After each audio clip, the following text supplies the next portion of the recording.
Querido irmãos, queridos servos do Senhor, que o Senhor possa nos abençoar tremendamente hoje, não por causa do pregador, mas por causa da presença do Senhor. Antes de lermos 3 textos, gostaria de fazer algumas colocações. A primeira é que a obra do Senhor é realizada na eternidade e prevalece nela a totalidade, o princípio da totalidade. Lembrar que Deus chama servos e na sua revelação Ele coloca a inspiração e coloca a iluminação. Na inspiração, Deus chamou homens para registro das suas revelações na palavra de Deus. Mas a inspiração não terminou. Ela continua. Porque homens de Deus continuam escrevendo, trazendo detalhes importantes da intimidade que eles tinham e têm com o Senhor. E a inspiração, o Espírito Santo de Deus, nos ilumina para entender a sua palavra. Que nós tenhamos presente o pertencimento, que somos servos do Senhor Jesus, que somos filhos do Senhor Jesus. E a eternidade não vai vir. A eternidade já começou, porque temos o selo do Espírito Santo em nossos corações. E eu gostaria que vocês prestassem atenção nos textos que vamos ler. Esses textos são vida. Esses textos são palavra de Deus. E que vocês, em suas casas, leiam, releiam, reflitam e principalmente vivam esses momentos. A mensagem está neles e não na mensagem do pregador. Vamos ler em 2 Tessalonicenses, capítulo 2, versículo 13, que diz assim: entretanto, devemos sempre dar graças a Deus por vós, irmãos amados, pelo Senhor, porque Deus vos escolheu desde o princípio para a salvação, pela santificação do Espírito e fé na verdade. O segundo texto é Romanos 12, 2, que diz assim: e não vos conformeis com este mundo, ou este século, mas transformai-vos pela renovação da vossa mente, para que experimenteis qual seja a boa, agradável e perfeita vontade de Deus. E o terceiro texto é 2 Coríntios 4,16, que diz assim: quando, porém, algum deles se converter ao Senhor, o véu lhe será retirado. Que Deus nos abençoe.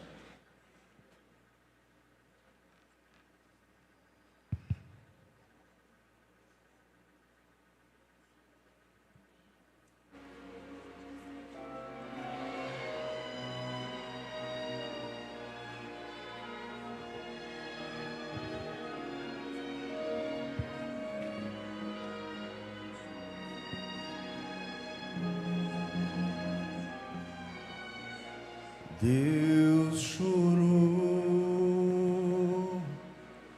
lá no Éden por seus filhos. Deus chorou por achá-los tão estranhos.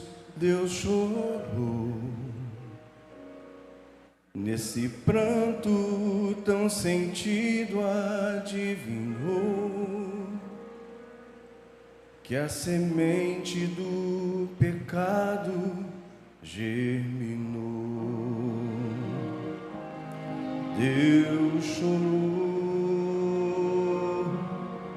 comovido ao contemplar Jerusalém. Sua eleita agora é terra de ninguém. Rejeitou o seu Senhor e o seu Rei. Deus chorou pelos escravos no Egito. Deus chorou e seus gritos Deus chorou.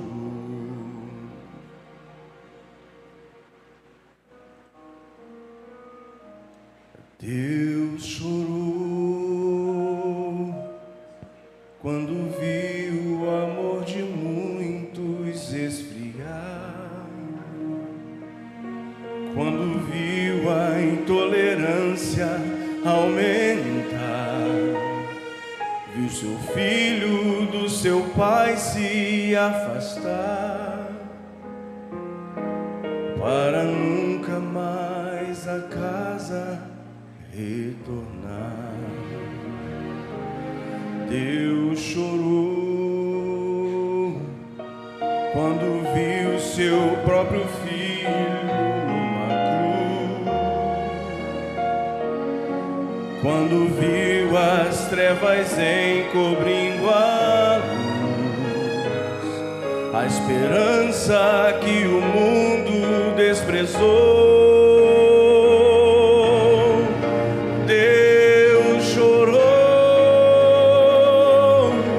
Pela pobre humanidade, Deus chorou. Pelo império da maldade, Deus chorou.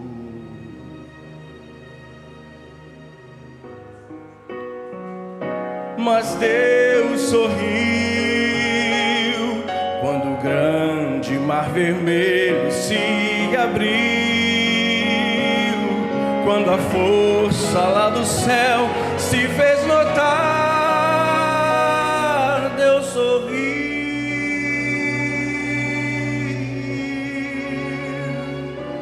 Deus sorriu quando um filho pecador pediu perdão, confessando o seu pecado em oração.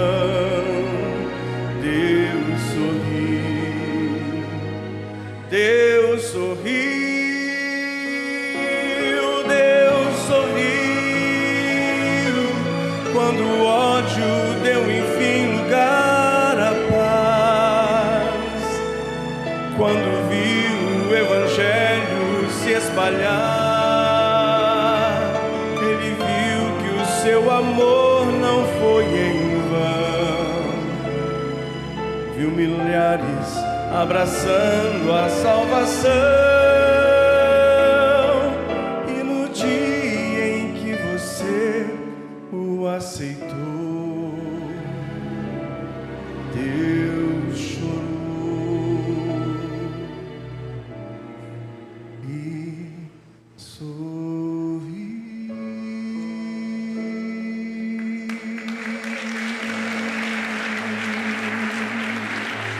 Aleluia.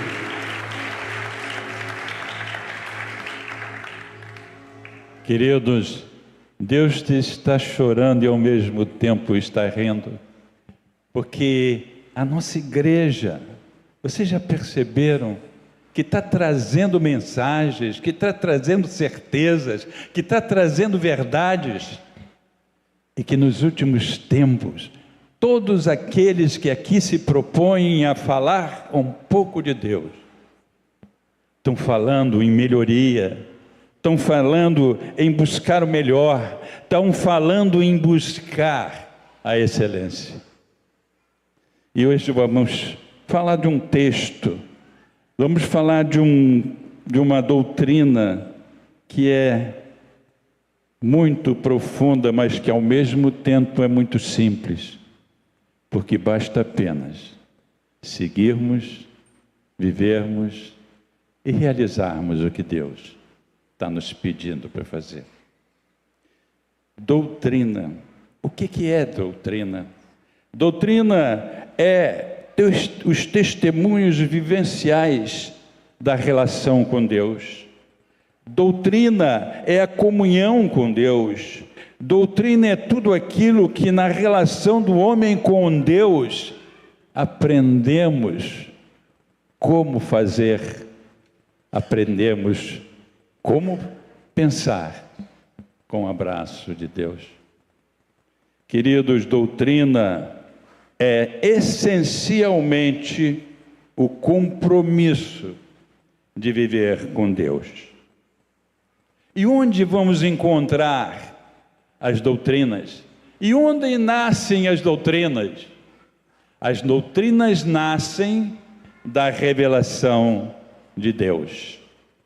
E a gente pergunta, o que são revelações? Lá no teatro grego, revelações significava apocalipse, e que traduzido é revelação. Mas o que significa isso?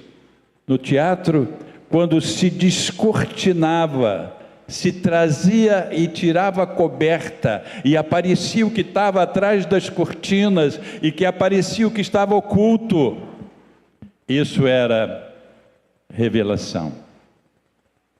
E Deus, a cada momento, a cada instante, neste tempo de hoje, está nos falando, está nos ensinando, está nos exercitando, está nos fazendo realizar e concretizar as promessas do Senhor. Revelação é o que Deus fala, é o que Deus traz, é o que Deus faz com que nós possamos sentir, possamos viver.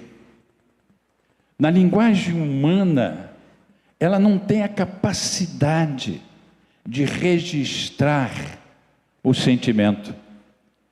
Ela perde qualidade quando transcreve, quando descreve, quando transmite, quando comunica.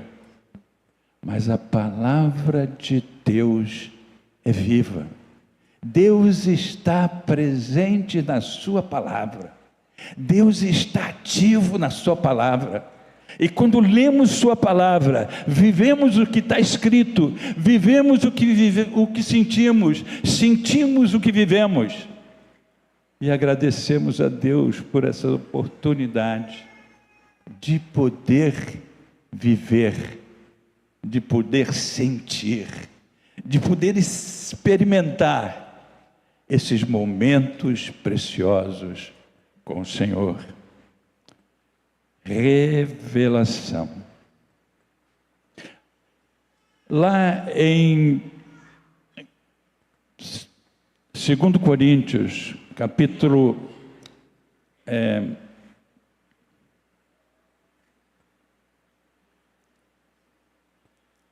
lá em 2 Coríntios, capítulo 4, versículo 16, vamos ler.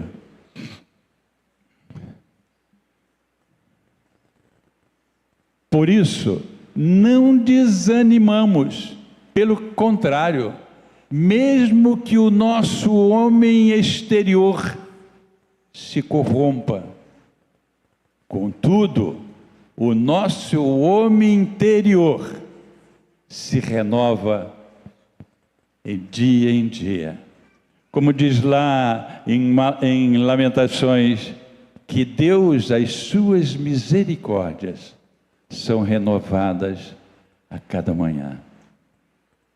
É Deus que nos faz, é Deus que nos traz, é Deus que nos faz viver essas experiências, essas verdades profundas, que não tem tradução, que não podemos explicar pela linguagem humana, mas que Deus com carinho, mas que Deus com um abraço, faz a gente viver, faz a gente sentir, faz a gente experimentar. Revelação do Senhor. Queridos, se vocês lembrarem lá no tabernáculo, como era a disposição espacial do tabernáculo? Átrio, lugar santo e lugar santíssimo. Deus traz para nós visibilidade, porque nós trabalhamos com os sentidos do ver, do ouvir, do tocar, do gosto. Mas Deus traz vivências profundas que os sentidos não alcançam. Deus traz experiências espirituais que a linguagem humana não consegue traduzir, não consegue expressar, não consegue comunicar. Mas é isso que Deus quer para cada um de nós. Não é o que está registrado, não é a letra que está transcrita, mas, como diz o pastor Lécio Dornas, além da letra, Deus fala além da linguagem, uma metalinguagem, uma linguagem que só o salvo pode compreender, que só o salvo pode viver, que só o salvo pode sentir. E lá nós temos duas partes, a parte externa, que é o átrio, e temos a parte coberta, que é o lugar santo e o lugar santíssimo. E aí dá para nós começarmos a compreender o nosso homem interior. Tem a parte da relação com Deus, no lugar santo, a mesa, que é da proposição, que é o alimento espiritual, e o candelabro, que é a luz, que é a iluminação, que é a transposição do pensamento divino para a captação do pensamento humano, da vivência humana. E depois tem um véu,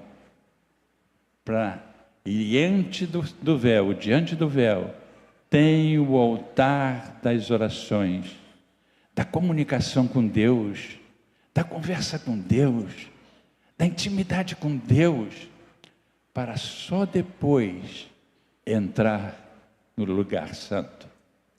Mas Deus fez com que, pela presença do Filho Jesus, esse véu fosse rasgado, do alto a baixo, de Deus para o homem, para entendermos a proximidade, para entendermos o toque, para aprendermos viver, para aprendermos sentir o que é presença de Deus.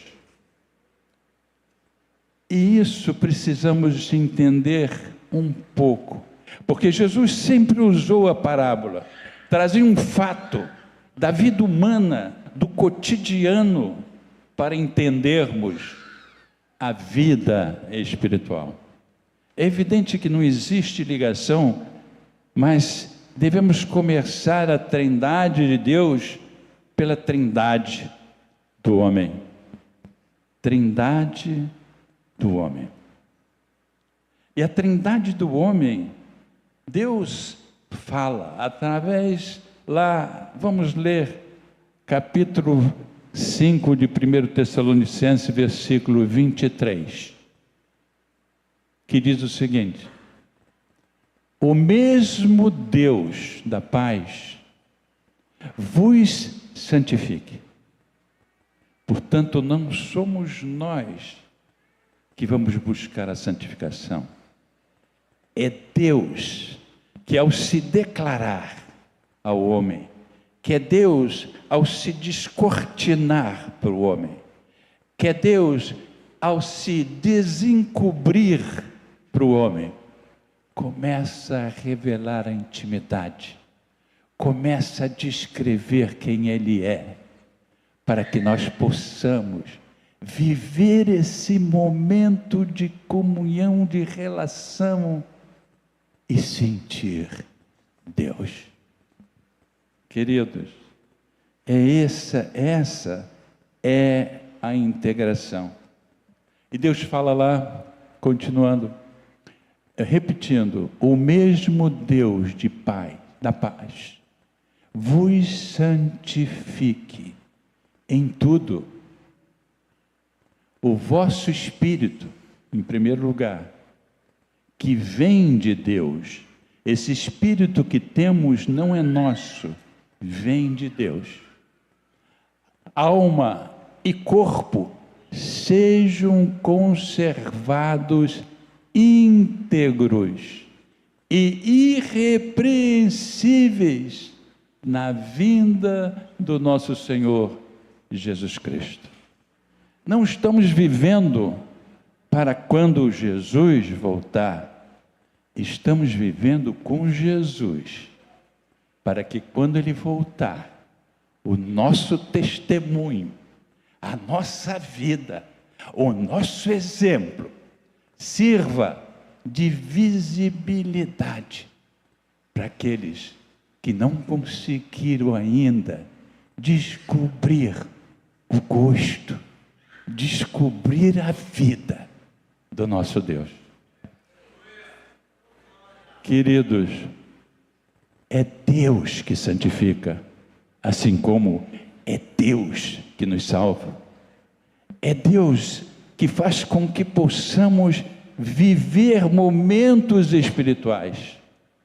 Muitas vezes a gente condena nós mesmos. Não estou preparado, não tenho conhecimento, não consigo alcançar, eu falho, eu tenho erros, eu tenho debilidades, eu tenho limites, mas isso não é importante, isso é secundário. É Deus que te justifica, é Deus que purificou todos os nossos pecados, é Deus que faz a obra realizar, é Deus que faz a obra ser completa.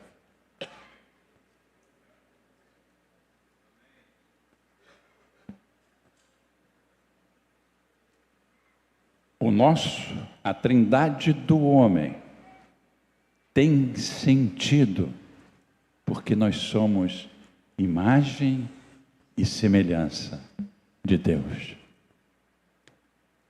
A trindade, o corpo, a alma e o espírito. Se vocês olharem a criação de Deus, quando Adão estava no paraíso, não tinha nenhuma necessidade espiritual. Ele conversava com Deus todos os dias. Ele também não tinha nenhuma necessidade física, porque todo o alimento foi dado para ele. Mas Deus destaca, Deus pinça um detalhe. No capítulo 2, versículo 18 de Gênesis. Vamos lá ler.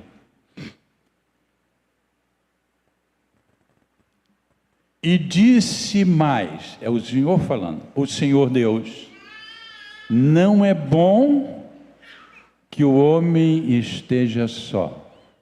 Far-lhe-ei uma auxiliadora que lhe esteja idônea. E a gente entende, começa a compreender, mas ele estava com Deus? Como é que o homem estava só? Ele estava com Deus, como é que faltava alguma coisa que ainda não havia sido aperfeiçoada? Lá no capítulo 2, versículo 7, vamos ver. Antes aí do 2,18, 2,7.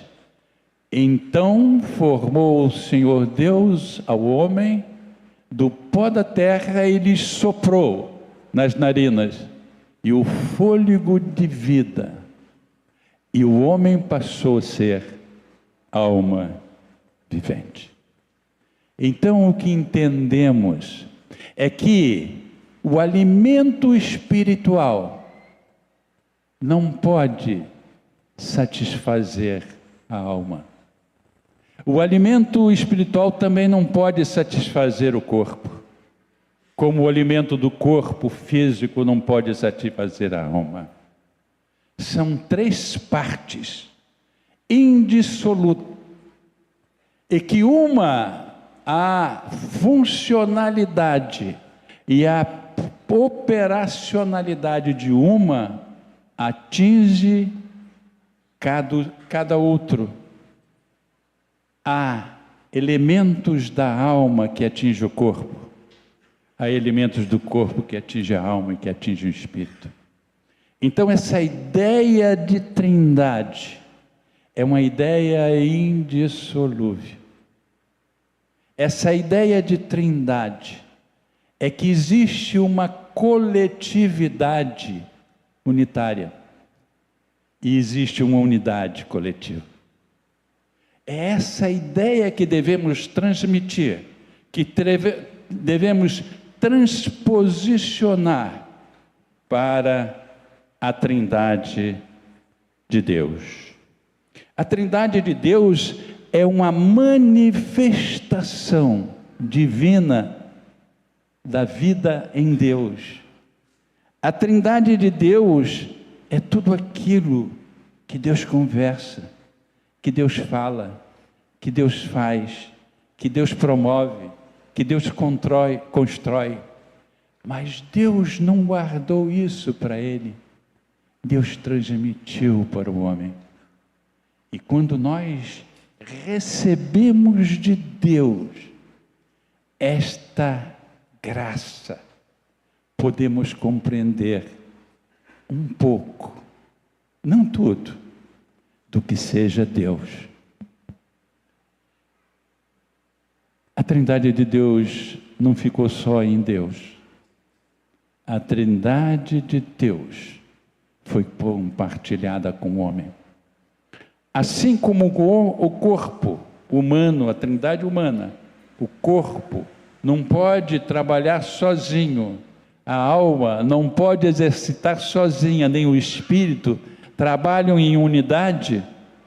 Deus Pai, Deus Filho, Deus Espírito Santo são únicos.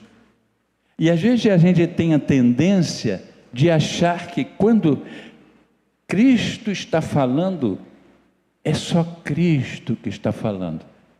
Mas se eles são indissolúveis, quando Cristo está falando, Deus Pai está falando, Deus Espírito Santo está falando.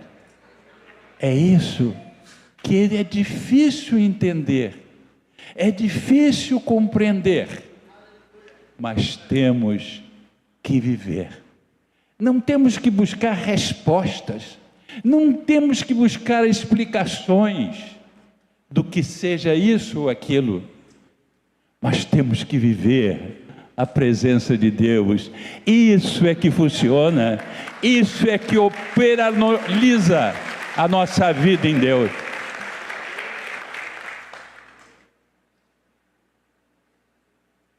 Queridos,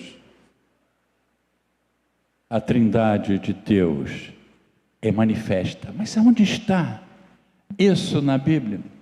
O próprio Deus, nós temos vários textos que falam do selo, que quando somos salvos, Deus nos colocou um selo de propriedade. Então a gente sabe que esse selo é o Espírito Santo. Mas ao mesmo tempo, Deus no capítulo 14 de João, versículo 23, ele diz que aquele que ama a sua palavra e as pratica, Deus o ama. E assim como ele, Cristo, vai se manifestar, o Pai também vai se manifestar em cada um dos seus salmos. Vamos lá ler 14, 23, que diz o seguinte: e respondeu Jesus: se alguém me ama, nós amamos o Senhor. É evidente que a gente sabe, tem certeza, que a gente ama do jeito que ama, mas não gostaríamos de amar como amamos. Queremos mais, precisamos mais excelência, mais importância, mais essência, mais verdade. Mas é nossa limitação. E diz lá, vamos ler. E respondeu Jesus: se alguém me ama, guardará a minha palavra. Nós não guardamos a palavra por guardar. Nós guardamos a palavra porque amamos. E meu Pai o amará.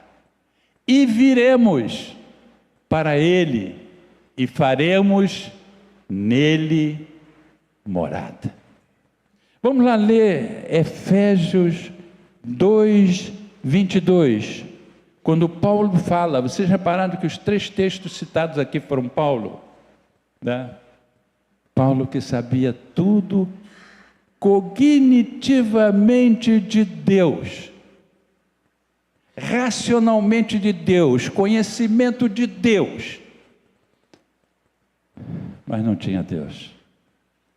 Ele só foi encontrar o Senhor Jesus no caminho de Damasco. E aí ele potencializou o conhecimento. O que significa que salvação não é conhecimento. Salvação é vivência, é experiência com Deus, é relacionamento com Deus, é intimidade com Deus, é comunhão com Deus. E então, queridos, a Trindade, e Jesus, quando falou com Nicodemos, né, ele disse: o que é carne é carne. Vamos lá ler em João 3,6. O que é nascido, vamos lá, João 3,6. O que é nascido da carne é carne, e o que é nascido do Espírito é Espírito.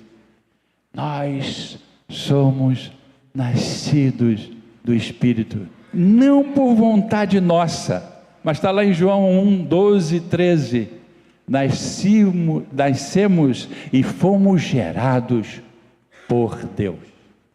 E é essa dimensão que devemos estar. E é nessa dimensão que devemos viver. E é nessa dimensão que devemos sentir. E é nessa dimensão que devemos realizar tudo aquilo que recebemos de Deus.